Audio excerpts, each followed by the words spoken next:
and I will read your bios here in just a second. But first, we'll start out with kind of why we are here, which is to be the mayor. And we talked about the type of governance. So, does the buck stop with you or the city administrator? And we started, I forget who won the coin toss. It was... We said go second. So we said go second, so Ronnie's first, okay? Hello? All right. The question is who does the buck stop with? Who does the buck stop with? You know, and yeah, it's a philosophy question on governance as mayor. Absolutely. So in my opinion and in my experience as leading hundreds, sometimes thousands of people. Sorry. The buck would always stop with the mayor because they're ultimately in charge. We're a strong mayor city. Our city administrator reports to the mayor, and we have to work closely with the city administrator and all of our department heads. But we are ultimately responsible for the decisions we make and the direction we take our city. Yeah, you know, the buck absolutely stops with the mayor. Mayor of Oak Harbor is absolutely a full-time job, you know, regardless of the pay I structure. have to have you just a little bit closer. I'm just watching reactions in the back. Regardless of the pay structure, it's absolutely a full-time job. The buck absolutely stops with the mayor. The city administrator does exactly what the mayor tells him to do. Council does create policy and council does approve of the mayor's budget, you know, but really, when it comes down to it, the mayor can help direct staff and make council's decision a really good one or a really poor one, and the buck will always stop with the mayor. Okay, and like I said, I will read your bios here in a second.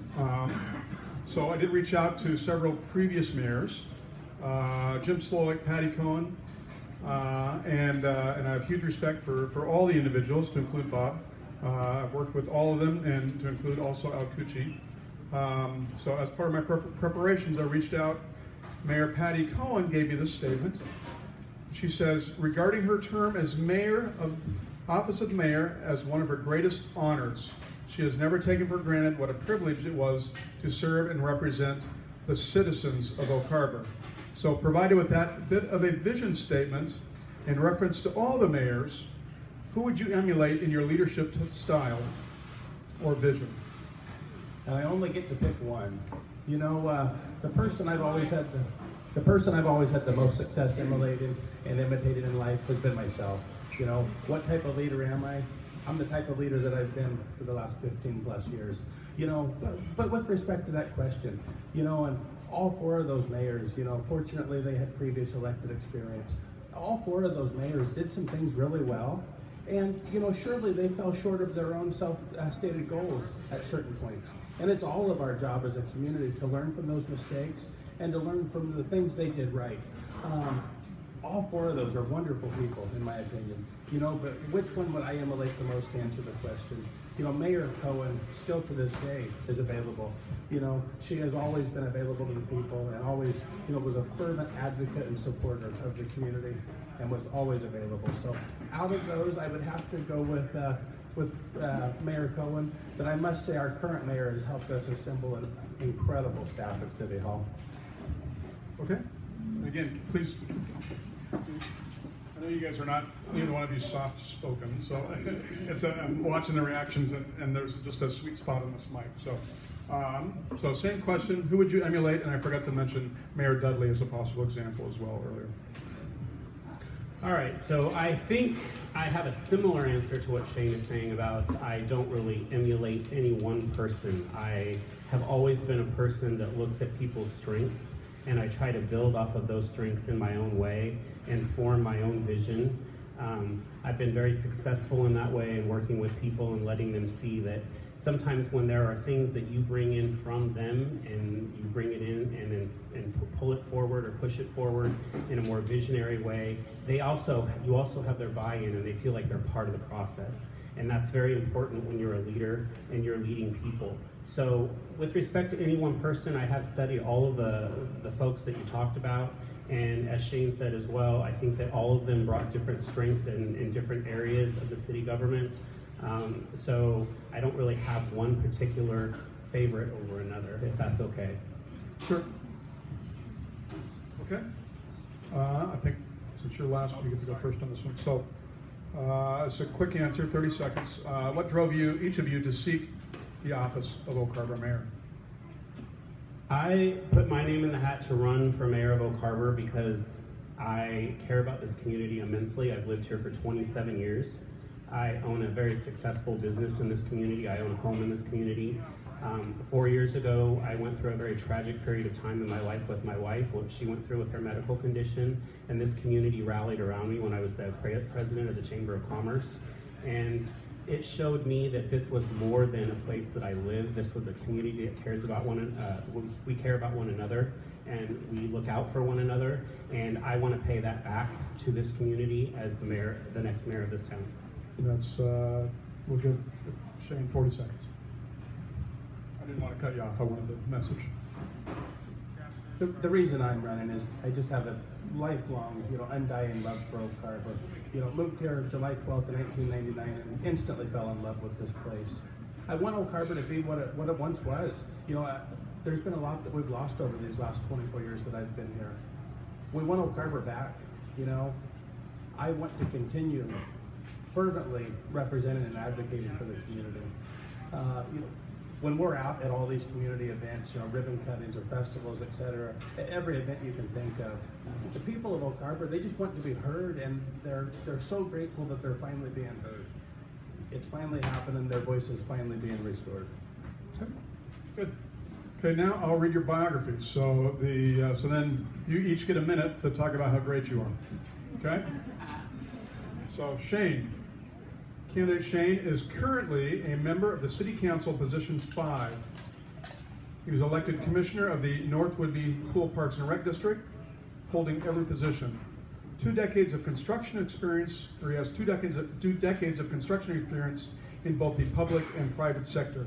Plus he has community service in Little League, Pony Club, Washington Trails Association, and his education is in the aquatic facilities and open government training. Also, Ronnie Wright is a Navy veteran, and after he was a Navy veteran, or after he was in the Navy, he achieved his accounting degree. He's the current owner of Pacific Grace Tax and Accounting. He's got 10 years with the IRS with training in senior management. He was on the Board of Accounting, or Board Association of Accountants and Tax Professionals. He's on the Chamber of Commerce Board as both treasurer and president, and then Board for STEPS, which is formerly known as the Toddler Learning Center. So with that, I think who had the mic last? So you're up. It is funny how you can sum life up there in a few sentences at times. So often I've heard politics described as this thankless job. And I find that if you're doing it right, it's the total opposite. Everywhere I go, people are so grateful. I've been a leader everywhere I've been. And everywhere I've been, we've strengthened that team and we've overcame the impossible.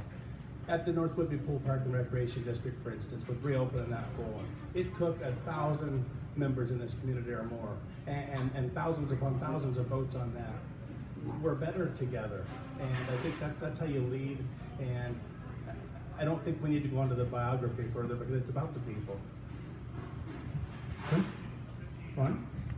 So, am I supposed to talk about myself? Yep. Or, Just talk about yourself. Okay. On this one. I'm just making sure. I was a little bit confused. Okay. So, How great are you? I'm great. So in addition to the board of directors of STEPS, I currently sit on Northwest Hearts and Hammers as their finance chair.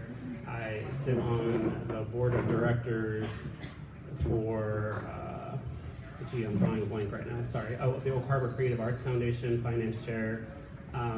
I have worked with the Whidbey Golf and Country Club in various positions. I've sat on state credentialing, licensing boards as a board of director and as an executive officer. So I've served at many levels. I've also served at a national level for the federal government. So I'm aware of what it takes to run a program and lead and deal with budgets in excess of $50 to $65 million. So I have a lot of experience in leading people. I have a lot of experience in collaborating with people and moving people forward in a positive direction. That's Tom. You're up on this question. So now, you kind of gave a segue earlier. differentiate your biography, campaign vision, and leadership style from that of your opponent. Note, why should we elect you over your opponent?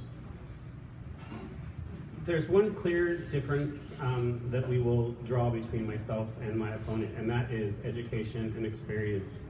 I have an undergraduate degree in accounting and finance, and I have a master's degree in international taxation. I have 25 years of financial management experience and working with numbers and people and moving everyone in an organization forward to a common goal. I understand that there's, leadership claims and things on the other side. We still haven't been able to corroborate all of those things, but my resume is available for review at any point in time. My licenses are here for you to look at. It's all verifiable and factual. So. Okay, and again, this is full minute here, and again, I'll repeat the question. Differentiate your biography, campaign, vision, and leadership style from that of your opponent. And why should we elect you instead of your opponent? Full minute. Well, whether it be in Olympia here or Washington, D.C., we've been electing highly educated people for a long time, and I don't think it's went that well for any of us. That's something we can probably all agree about. My education, it's been learned on the ground. It's been working with and for the government for the last 15 years. It's been holding elected positions, 3 consecutive elected positions for the last 8 years. Government is a different beast. Government is totally different than the private sector. It's totally different than business. And there is a reason that every mayor elected in Oak Harbor since 1976 has had previous elected experience. The public wisely values that previous elected experience. We're not in a position to where we can handle training wheels and a soft learning curve. That's just not what we're going to face. Okay.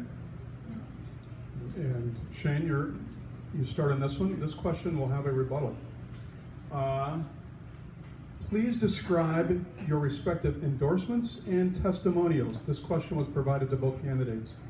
Each side will be given a rebuttal and an additional comment period if desired. So please describe your endorsements and testimonials.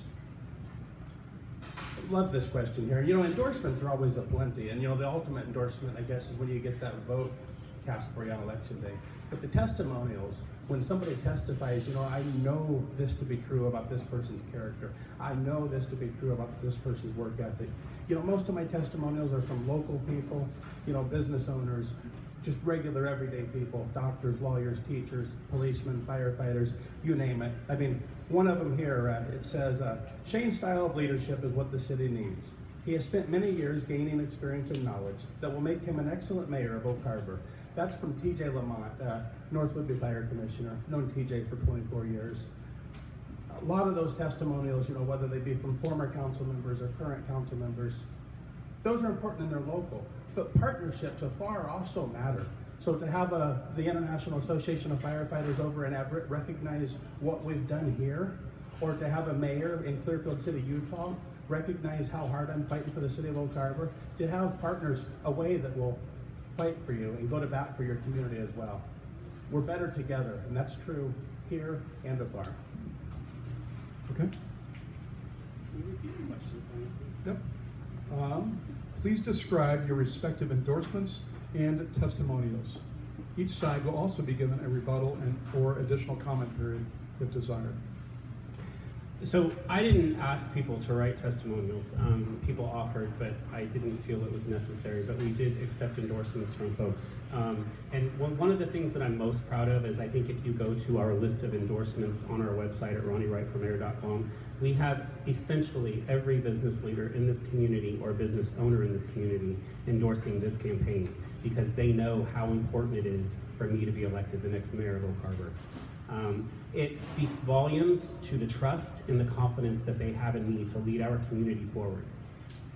What I will say is I work hard and partner with people, and I appreciate the opportunity to hear people and gain their perspective and then take that forward to lead us forward. Thank you. Okay. And then Shane, you'll have a rebuttal.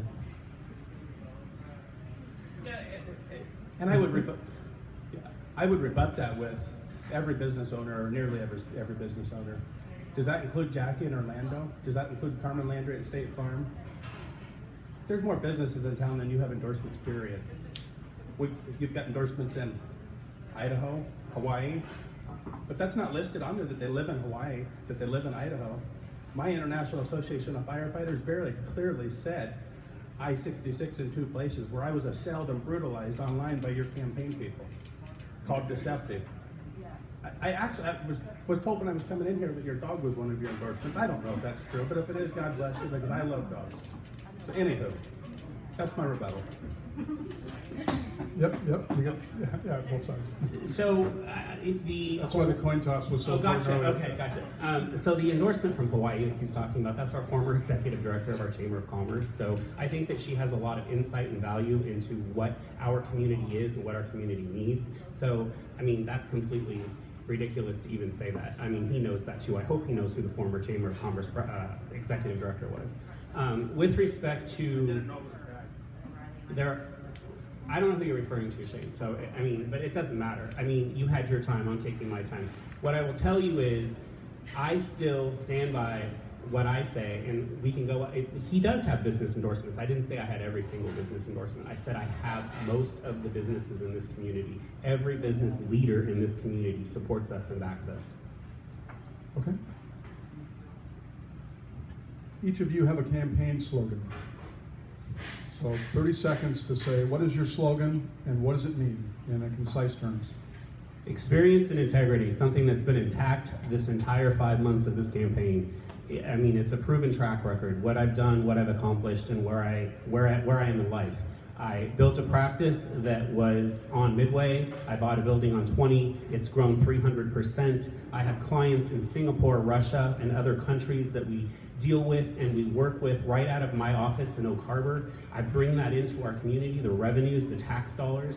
I work with business owners in this community. I've helped owners this year sell businesses in excess of $10 million, $2 million. I foster those deals. I work with legal aid to ensure those contracts go through and that these things happen. That's what I do. I bring people to the table and I get things done. You have 45. Affordability, accountability, and livability. That's the 3 tenets that we've relied most heavily on. Affordability is something that this community desperately needs. Accountability, they need leaders that are accountable. For the last 2 years on council, we've been moving things in that direction. You know, the clean water facility, our sewer treatment bill was projected to go up another $35 a month. And this council, with the help of an incredible staff, was able to stabilize that and bring things down $4.14 a month. The delta of the two is large. $4 isn't much. We've got a long ways to go on that. But livability, you know, it all ties together that when we have an accountable government and when we strive towards affordability by focusing on what the people of Oak Harbor need, what we can afford versus what we want, we'll have a more livable community at that point. Okay. Also, back on the question about the style of government, it allows you to have a full-time job, or our mayors. So, if elected, how will you balance your mayoral responsibilities with your current work schedule? Shane? Yeah, absolutely. You know, here I am at 39 years old, and I think going back to the time I was 17, I've had 2 full-time jobs. So that's something I've always balanced. You know, 2 full-time jobs and a campaign and a 2-year-old at home or an infant. That's just something we always balance. And I know my opponent's a busy person as well. It's just something we always balance, and we can do that. Fortunately,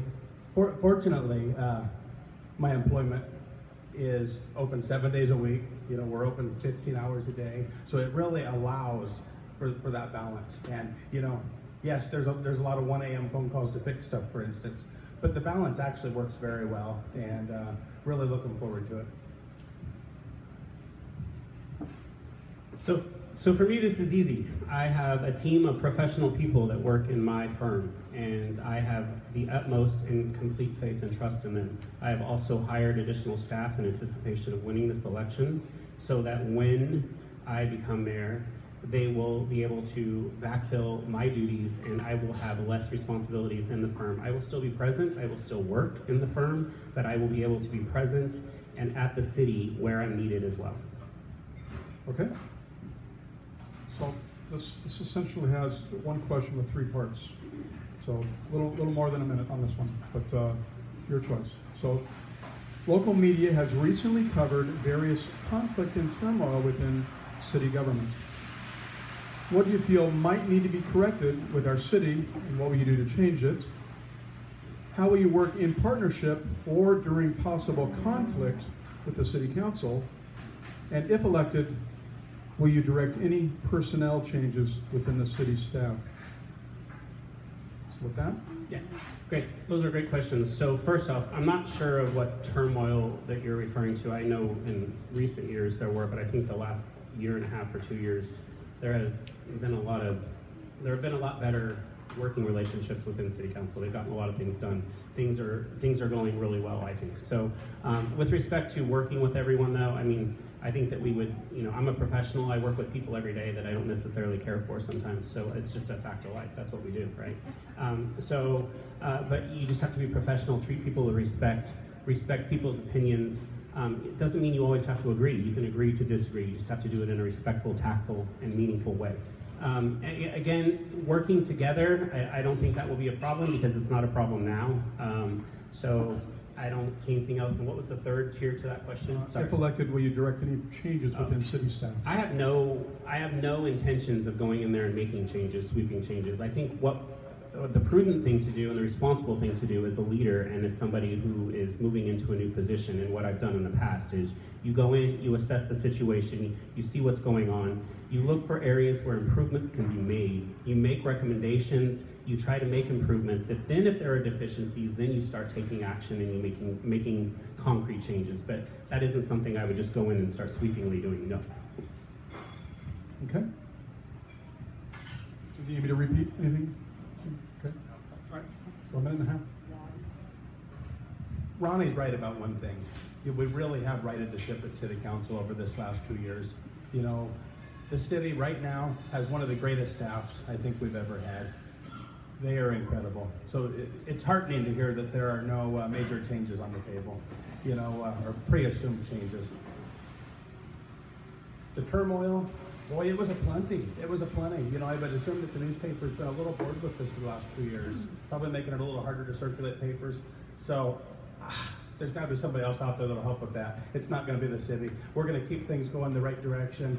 And no, there are no pre-decided department head changes or anything like that. I mean, sure, anybody that gets in there is going to really look to see what's going on. But we have an incredible staff, council, the mayor, the city administrator. They all get credit for putting that staff together. And really, one of the biggest reasons I decided to run was I just want to accelerate this rate of change and progress that we've been making. Okay. Just 30 seconds. I'm signaling the mic.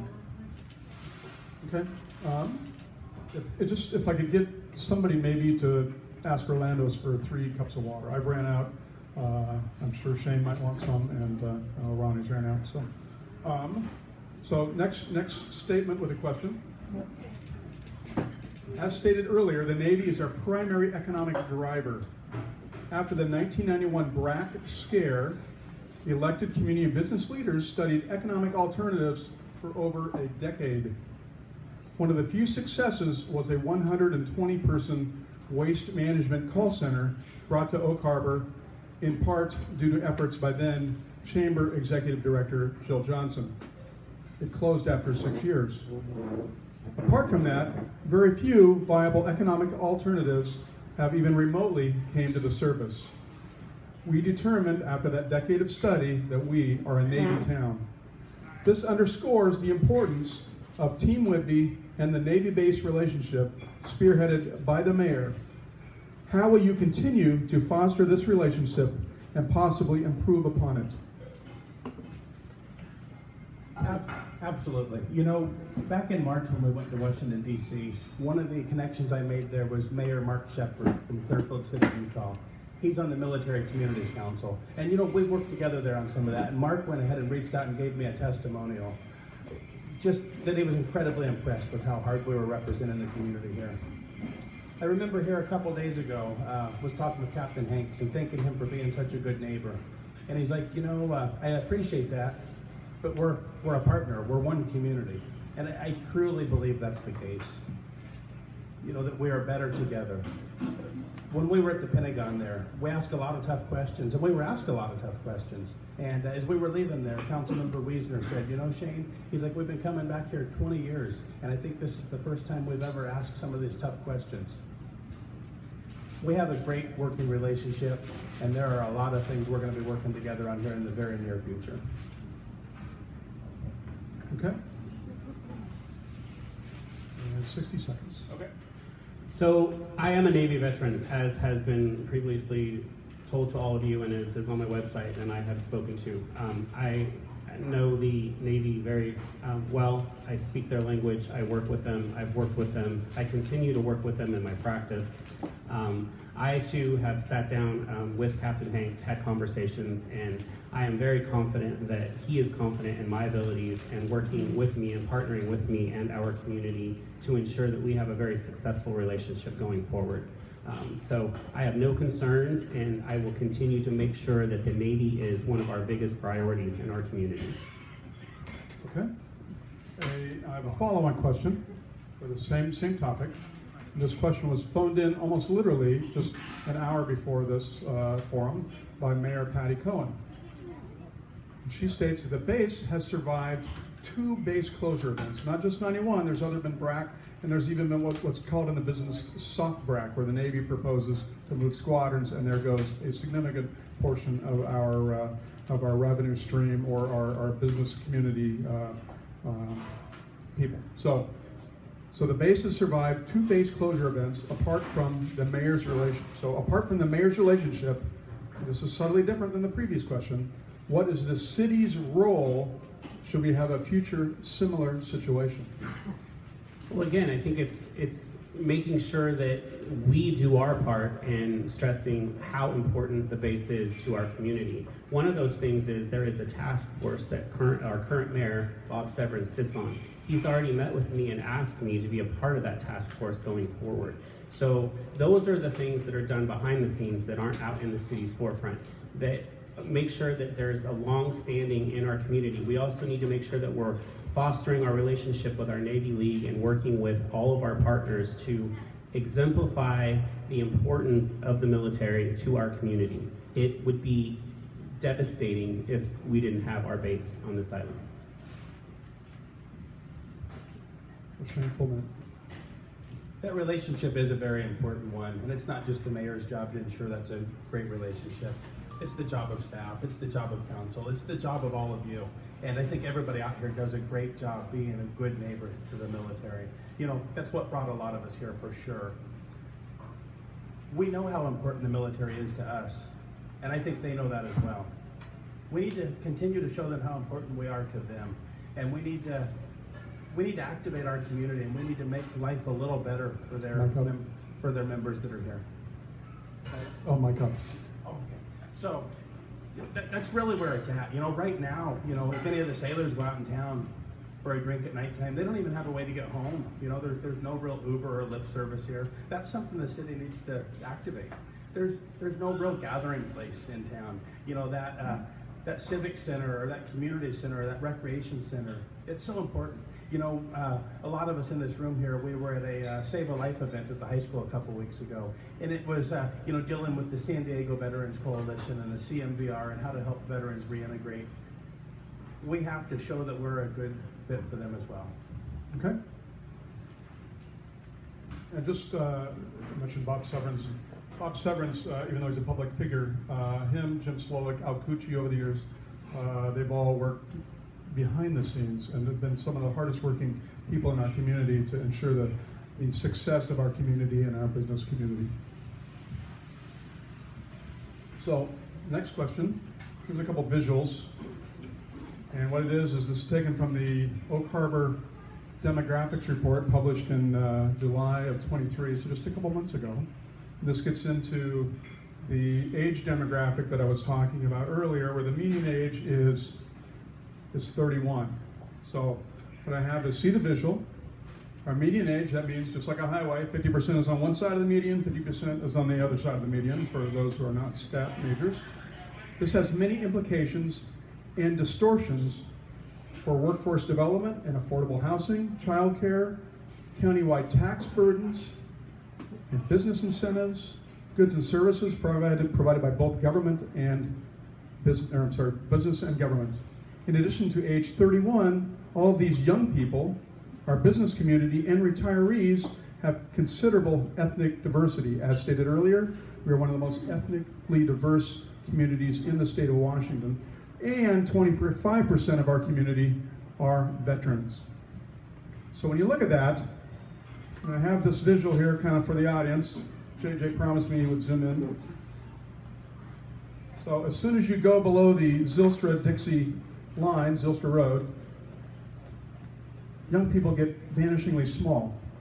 But yet we have a median age of 31 here in our community.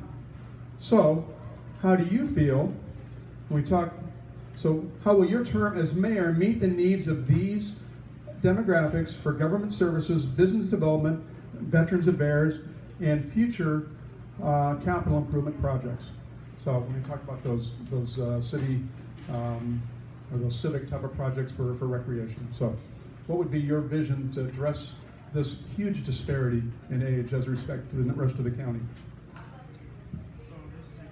You know, and with the military here, we're always going to be younger. That's a lot of that number. 25% veterans, and that's where some of those services are so important.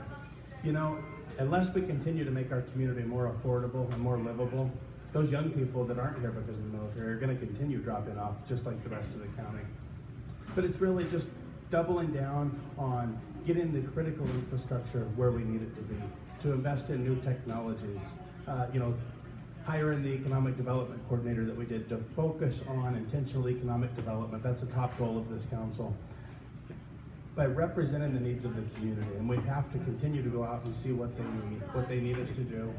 And we've had a lot of success over this last 2 years of starting to get to where we need to be, but there's a long, long ways to go. Can you just repeat the last part of that? Because I'm confused. Yeah, I was a little bit. I kind of mumbled a little bit. But how will your term as mayor meet the needs of these demographics for government services, business development, and veterans affairs in concise? Okay, so like we've heard from previous council members that are up here running for seats as well, and like Shane has alluded to partly, it will be through our economic development and through our business community. But it's also going to be investing in our parks and our parks programs and our new great director that we have there, and making sure that there are resources and things available so that we are a vibrant community as a whole, and that we're a whole vibrant piece, not just one sector. The other thing that we've got to continue to do is work on incentivizing people to build, and part of that is that we've got to look at building up and not just out, because we do have zoning restrictions and there are other things that are coming into play. These are all things that have been brought before council. These are all things that are underway and they're being talked about and worked through. But again, it's going to take probably another year and a half before we really start seeing some tangible results. But if we continue to push this pendulum down the road and focus on these things and make sure that we're holding people accountable and actually seeing these things through to fruition, we're going to start seeing some change. Okay. So now I provided both campaigns with this question. It might be a little unique for what people have heard from other forums. It's something I know that the economic director or development director, Steve McCaslin, he and I met about a week ago on this. And the question is, it's about the future. We are at the cusp of a technology paradigm shift with regard to 5G, fifth generation cell phone technology, obtaining incentives, grants, and other cooperation from local and state government, industry, federal transportation, and infrastructure, which is, by the way, Rick Larson is the ranking Democrat on that, and possibly the DoD, which is already moving forward with 5G, would foster considerable benefits for Oak Harbor, be very appealing to any job applicants, young people. So Oak Harbor business development, education opportunities, green initiatives, enhanced tourism, smart devices, augmented reality, entertainment, autonomous vehicles, medical care, and among others.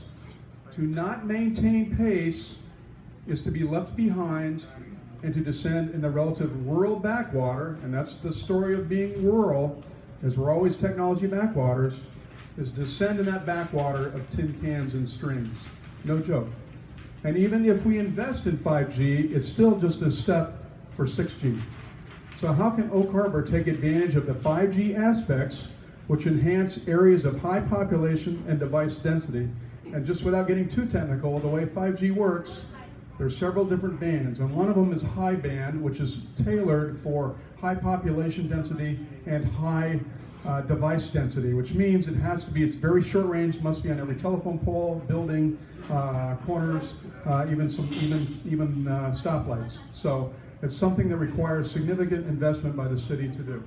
So again, this is provided in advance, and hopefully this is a major interest area for the chamber to protect our business community. What is your vision to ensure Oak Harbor is on the cusp and not left behind like many other rural areas? So sorry about the editorial, but I had to introduce the context. No worries. So I am not a techie geek, but I am somebody that likes tech in my practice. And I took an opportunity this morning to reach out to our city administrator, Blaine Wilborn, and have a conversation around this topic to see what we are doing right now. We do have a task force that he sits on and he meets with on a bi-weekly or monthly basis. Who leads that task force is Commissioner Janet St. Clair. There are 3 prongs to that task force that currently are being enacted and worked on. It goes by affordability, accessibility, and then speed delivery. Right now they're working on affordability, obviously, because that touches the biggest population and it touches our rural areas. Then we'll start working on accessibility first, and then affordability, and then speed. So it is something that we're working on as a city already, and as mayor, I would continue to make sure that that's a priority of ours because it is essential to our economic development. I should have said you have full 90 seconds. This is an important issue for the chamber. So. Yeah, I think this is a very important and very relevant question that touches all of our lives. I think you go back 2 weeks ago and you realize, wow, a lot of cell service, a lot of the voice over internet uses the broadband as a backbone. So for 17 hours, there was no way to call 911 for a lot of people, for instance. But yes, that broadband task force with Commissioner Janet St. Clair, that's huge. Working with Mayor Matt Miller and the city of Anacortes to bring in wet fiber to try to get some more redundancy. To work with Xfinity or Comcast or would-be Telecom, Wave, Astound, whoever it is, to work with every partner. Back in March when I was in DC, there were several conversations where we got to talk about all this 5G cross technology, where there's Department of Defense funding that is actually through the Defense Authorization Act to really help push that 5G out there. And it's a matter of mission readiness for the military, for instance. So the money is there. We just have to make that connection. Just yesterday, as we were interviewing lobbyists or a government strategist at City Hall, it was something that came up of that partnership with the military to make this happen. And we really, as a city, we really look forward to onboarding their expertise in making this happen. So we're not that, what was it, backwater? Was that the word? Tin cans and strings. Tin cans and strings. Sweet home Alabama. Anywho. So, okay. And then each of you, just a short opportunity to improve upon the vision of your opponent if desired. Oh, okay. You have a different way of asking that? No, not really. I mean, they're just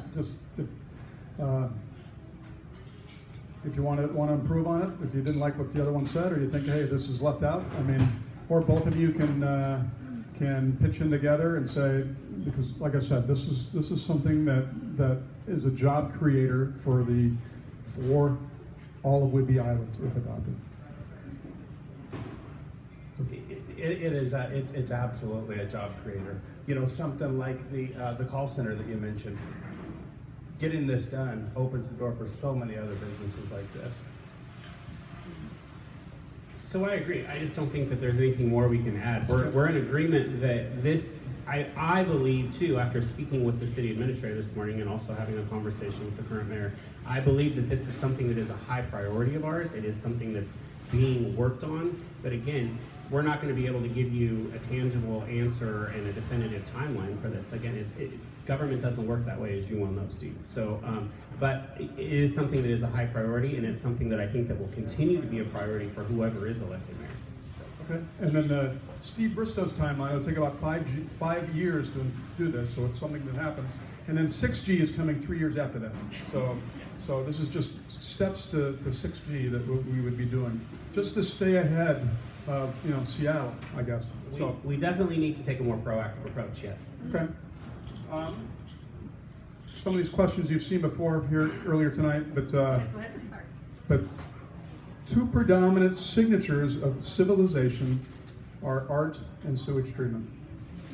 So, and then they say, where politicians rush in, where angels fear to tread.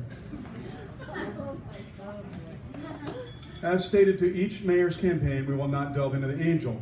However, as I've stated or asked about with the other campaigns, the wastewater treatment plant was completed about 5 years ago, and then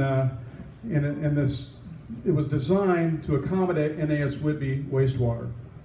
So they were supposed to be our partner, and this question was provided to both candidates, by the way. But the Navy did not join.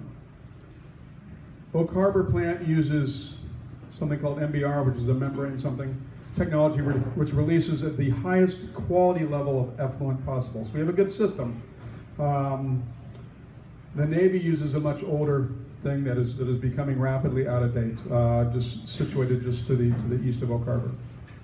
It's past its useful life. So, what will you do to entice the Navy to partner in this type of new plant? And again, another question from a previous mayor. Yes, so it's a great question. It's definitely something that needs to be addressed and worked on. I will tell you that I think we're right at 60% capacity right now, or that's 70%. I'm getting my figures. It's a number, but it's either 60 or 70. Bringing the Navy on would bring us over, or take us over what our maximum threshold functioning capacity could be, so we would have to make some improvements. That's the problem right now. That's what we would have to do in order to bring the Navy on right now. So with that come challenges, right? When you look at how much we've already invested in the wastewater treatment plant and how much of a sore subject that is. But there are plans on the horizon, there are negotiations, the Navy is still at the table, they're still entertaining it. We just need to continue fostering that relationship and talking that up and making sure that we work that and make that come through. I think that we can be successful in that in the next probably 2 years, but I don't think it's going to happen overnight. And then obviously one of the things that will contribute to making sure that happens is lowering the utility rate. That's one of the biggest downsides to why they don't want to come on right now. So what do we need to do that? We need to look at our debt that is on that utility plant right now. And we need to refinance that debt to a lower interest rate so that we can then bring down the utility rate and we're more attractive for them to come on board and be partners with us in the process. Okay, and that is a minute and a half to Shane, and I'll restate the last part of that, since again, I had to add a lot of context. What would you do to entice the Navy to partner in the new plant? Yeah, and with that, the $100 million in overruns with it being built, that's really what priced the military out. They wanted to tie into it, and they've always been a good partner. And they still want to tie into it. But to say that their activated sludge plant is outdated or on the verge of failing, they actually have a brand new package processing plant. The lagoon itself is a sludge lagoon. And this is where we can really help the military out. There are times when they're asked for mitigation, and when we were back in D.C. at the Pentagon, this is something that came up with the Pentagon's environmentalists, and basically, they really think that it could help get them some good support in the community to help deal with some magistrate rulings, et cetera, that they know that they're going to be dealing with. So to continue to look at that, to continue to partner with them, but they're ready to tie in. We were happy to ask for too expensive of a connection fee at the time because there were some capacity issues. There actually aren't now. The capacity issues were being caused by the inflow and infiltration. We were able to get a $2 million grant from Congressman Larson's office to start solving that inflow and infiltration. The plant operator, Jack Robinson, told me last time I was at the treatment plant that it was at only about 35% of the total capacity, but about 50% of the current capacity because some more MBR cartridges would need added. But the current capacity can handle what the military would give us with those 900 plus units. And then just as kind of an add-on editorial, the Navy plant, even though it is how I characterized last slides, it's actually under capacity. So right now there's no forcing function apart from relationships and cost to force the Navy to the table. So they can operate that plant for a while.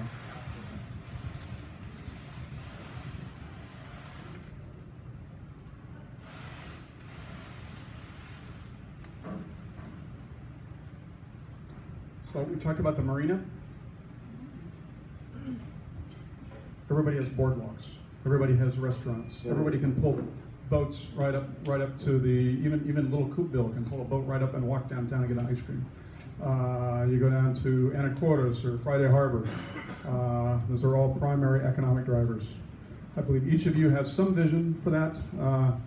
How can we move forward with our marina at this point, because it's way out of step with the rest of Puget Sound.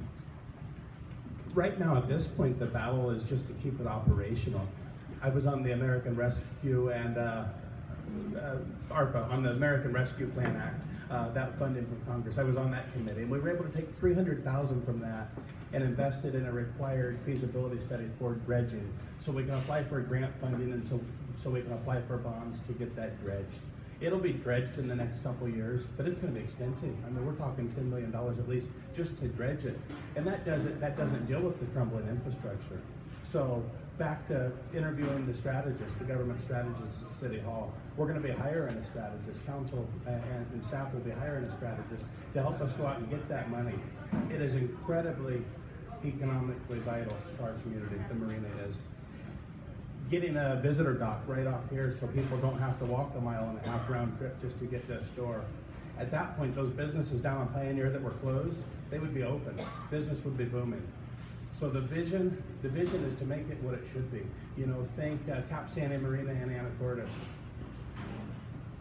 The sky is really the limit. There's always been a lot of ideas down there. Getting the funding can be the hard part, and we are moving that ball ahead. This council has redoing the marina, and this part of downtown is one of their very top priorities, and that is very much intentional economic development, and we will get there with our economic development coordinator, with our parks and recreation director, with our city administrator, and with the new mayor, current council. We absolutely will get there. Okay, Ronnie? Yes, you're right. And you have 90 seconds. Oh, okay, great. We both do have a vision for this. In talking with past mayors, Mayor Slowick, Mayor Severance, who's our current mayor, and Mayor Cohen, how we look at it, or how they've looked at it and equated it to me, is we are a beautiful community that has built our city and turned our back to the water when we should have been facing the water and embracing the water and bringing it into our community. That's what we need to do. Right now, though, we need to fix the things that need to be fixed with the marina and bring it up to functionality, and make sure that that's something that's also cost effective, or we can even bear as a community. So there are a lot of programs, though, and we have wonderful grant writers at the city of Oak Harbor, and we have wonderful staff that are doing an incredible job and going out and looking for ways to grab money, federal money, to help us to be able to do all of the things that we see as a vision for where it could go in our community and what it could be. So there are a lot of plans, there are a lot of big dreams, but I'm not somebody that makes promises. I would like to do the hard work and then present a plan to you once we have a plan in place. But there are things that are being worked, and there are things that are being talked about, and I think that Shane knows what a lot of those are too. He is actually part of that as the city council right now. So again, it's something that we're all really concerned about for our community, the marina. It's a big investment, and we need to take the time, and we need to spend the money, and we need to do the job. Okay, good. We are winding down here. We're at the 2-hour mark, so I will pose the same question that I posed to the city council candidates, in that please ask your opponent one question. So I would just like my opponent to walk us through a scenario where he has led professional staff, department heads with the equivalent like we have at our city, how he's worked with them and maneuvered them to a common goal, and walk us through the scenario and the process and what the outcome of that was. Yeah, you know, in government, that is, you know, that's what you do. In an elected position, that's what you do. You know, so if you're, you know, if you're on a Park and Recreation Board, for instance, you're one of 5 commissioners. That commission tells the director what to do. That happens. You know, I've always been in positions of leadership, you know, going all the way back to, you know, 18 years old when I had a dairy and a feedlot. I had 100 people working for me. You know, it's one of those things that whether you're leading one person or 100 people, you make them feel heard and you're willing to roll up your sleeves and do whatever it takes to get the job done. In this position, you know, you have to fervently represent what the community needs and work with council. Council will be who sets the priority in this instance. It is the mayor directing staff who can make that one of the most wonderful decisions that council's made or one of the worst. And we've seen both at times. Okay, and then now same question back?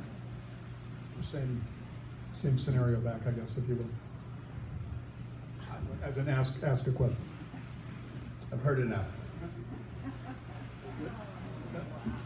I mean, you can ask Ronnie ideas to ask your opposition that question.